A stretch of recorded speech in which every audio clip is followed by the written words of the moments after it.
Gutom na yata si Milky. Naghihintay na siya rito. Nasa ibang kapatid mo, Milky? Nasa ibang kapatid mo? Doon at mabigat yung dala ko. Doon. Laki na. Ayun o. Naghihintay siya rito.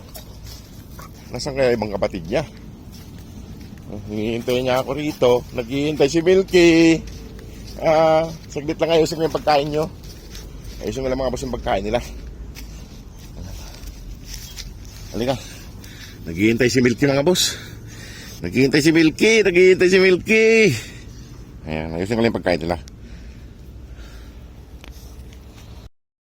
Mga boss, hanapin muna namin yung kapatid ni Milky. Yung dalawa. Ay, puro palis tayo mga boss, mainit. Halika na Milky. Hanapin namin doon. Ay. Saan na kaya yung dalawa? Uy, wala rito. Wala sila rito. Si Milky lang nandito. Ayun. Hindi ko naman nakita doon sa may accommodation namin. Wala sila doon. Tingnan natin sa kabila kung nandun sila. Kasi dapat nandito lang sila sa may damuhan eh. Ngayon wala sila rito. Tingnan natin doon sa Tawid Kalsada. Nasa yung mga kapatid mo, Milky? Si Mama Dog talaga pag pumupunta rito lumalayas yung mga anak niya eh. Hindi na makagilap eh. Doon yung isa oh.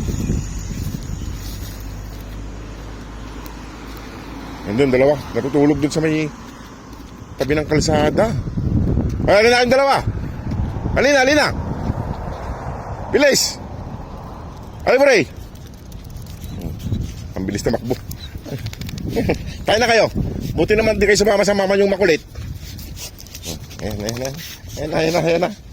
Punta na kami doon mga boss. Ayan na, andito na yung dalawa. Ayan mga boss, punta na. Buti hindi sumama sa mga mama nila. Ito si Sleepy.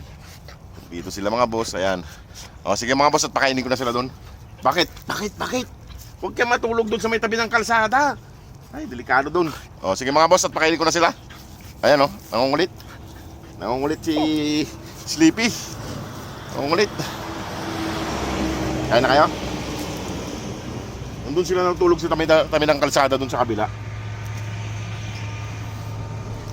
Ayun o, kagat ng kagat o. Ayun o. Nangangat.